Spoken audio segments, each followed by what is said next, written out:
Brian Windhorst has been reacting in real time to the news that LeBron James and Rich Paul and the Los Angeles Lakers seem to be at some sort of impasse, and LeBron wants to win now, and he knows that the Lakers are trying to rebuild around Luka Doncic, and that has caught everybody by surprise that Rich Paul, LeBron's agent, basically said, hey, we're kind of open to trade possibilities. And Brian Windhorst initially was caught off guard by this, but after spending 2 or 3 days talking with NBA sources, here's what Windhorst had to say yesterday. The Lakers and LeBron, whoever wants to spin their side of the story, I'm not sure what happened, but the Lakers and LeBron did not have substantive discussions about extending his contract, which every team LeBron's been on for 20-something years has wanted to have substantive conversations about extending his contract. And what happens to expiring contracts in the NBA? They're viewed as trade pieces. So, for all those reasons, you know, the money, the fact that LeBron and Luka are still a very formidable duo, the fact that the Lakers are not done with their offseason, the fact that trading him is crazy, the fact that this is being built around Luka and they've got to maintain their cap sheet, and all of those things, everything that makes sense.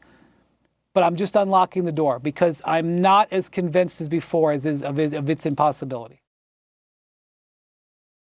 What he just said is there's a possibility of LeBron James getting traded. He is trade bait. He's an expiring contract. And when I saw this yesterday, I was like, going through my head, where could LeBron James land? And when I thought about where could LeBron James land, then I went, where would Nike like for LeBron James to land? This won't be purely or maybe at all a LeBron James decision. It's about what's best for Nike. And so all the speculation early on, that's the Cleveland Cavaliers. He's from Cleveland. He's had success with Cleveland. Dan Gilbert and the Cavaliers, they're close to a championship team. They had this marvelous regular season. They got all this young talent. You just plug LeBron James and Bronny James into Cleveland, and it all makes sense. But not to me. And I'm not sure if it makes sense to Nike. What makes more sense for Nike and its declining stock? What makes more sense for Nike, which hasn't been able to find its next Michael Jordan?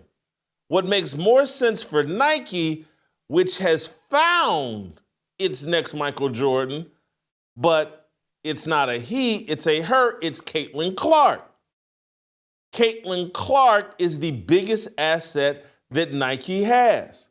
Caitlin Clark is the person that Nike chose, hey, we need to get this next brand of Kobe shoes moving and selling. Let's use Caitlin Clark, not to promote Caitlin Clark shoes, but to promote Kobe Bryant shoes, and it worked. Those shoes sold out almost instantaneously. It was a test of Caitlin Market's marketability and ability to sell shoes.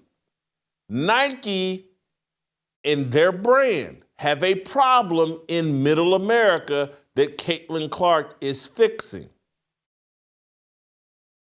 Where would Nike like for LeBron James to land? I think in Indiana.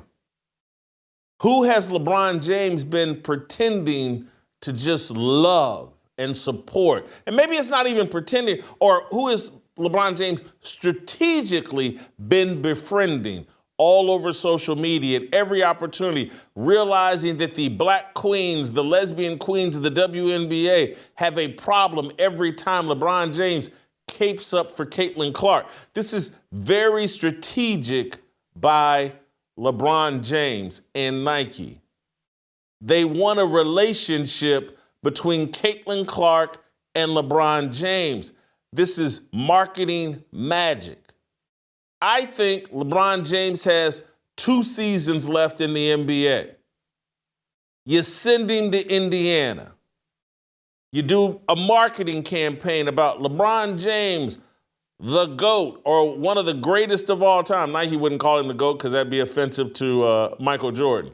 But one of the greats of all time ends up in the ultimate basketball city and state, where they're having this basketball revival with Caitlin Clark. LeBron James gets paired not just with Caitlin Clark symbolically, but in real life he gets paired with the man that I call the best coach in the NBA in the last 2 decades, Rick Carlisle. This is a story. This is a narrative. This is something that has a lot of potential. You're saying, well, hold on, Miles Turner just left for Milwaukee. LeBron would want no peace. Tyrese Halliburton just tore his Achilles. The Pacers aren't going to be any good next year. This is a 2-year strategy. This is a 2-year story. This is about next year, what LeBron could do working alongside Rick Carlisle. And then in year 2, when Halliburton is back, now that's when you really have a chance for a championship. Next year is about, hey, can we make some magic and maybe win the East? Pairing Rick Carlisle, the best coach LeBron would have ever had in basketball, and that's not a shot at Eric Spoelstra. That's me complimenting Rick Carlisle. Pacers have a very deep roster. Would they obviously have to give up some pieces to LA to get LeBron James? He's trade bait. You got to trade something to get LeBron James. Oh! Pascal Siakam, is he 31 years old? Is he an NBA All-Star? Did he just average 20 points and 8 rebounds this past season? Is he arguably the best player on the Indiana Pacers, even with Tyrese Halliburton? Does he play the power forward position? Is Pascal Siakam a perfect complementary player to Luka Doncic, more so than LeBron James? Is Pascal Siakam a win-now player for Luka Doncic and the Lakers? The Lakers are always in win-now mode.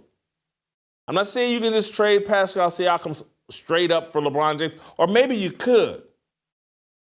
Or maybe you add, but the Pacers have a very deep team, a lot of assets.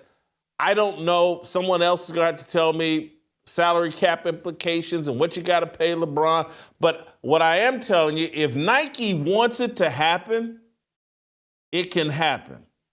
And if Nike sees upside in getting LeBron James into a narrative where he's in Indiana, the home, the Mecca, ground zero of basketball, and Caitlin Clark is there, and we got this whole Midwest, Middle America revival of LeBron's brand and Nike's brand.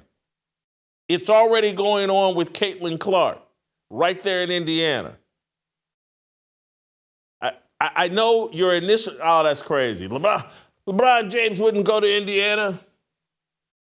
Played in Miami. He's playing now in LA.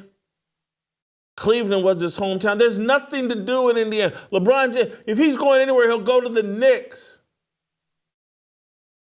and play for Mike Brown again. I don't think so. If I'm LeBron James and I want to win a championship, I want to get with Rick Carlisle. I certainly want to, and I know the Knicks are in the East as well, but I want to move out of the West. It's crazy in the West. The best player in basketball is in the West, Nikola Jokic. The best team in basketball is in the West, the Oklahoma City Thunder. And the best newly reconstructed team is in the West, in the Houston Rockets.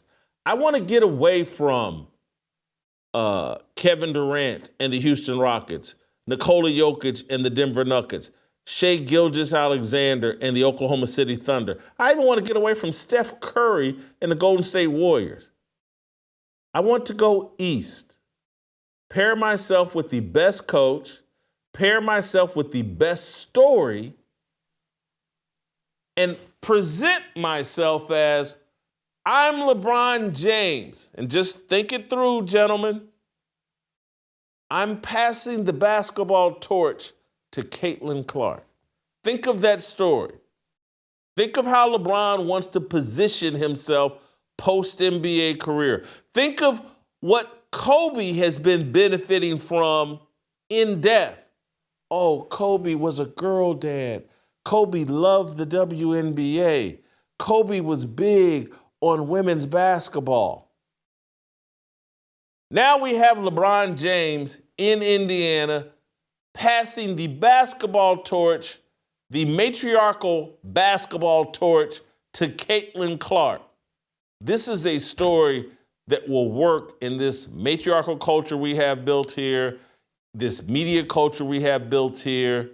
This is the type of story that will help Nike continue to launch Caitlin Clark, but continue to dominate the tennis shoe gym sales market. I'm telling you, the Indiana Pacers, my Indiana Pacers, and I tweeted this out early this morning, and people from Indiana were like, oh, we hate LeBron James. We don't want LeBron James here.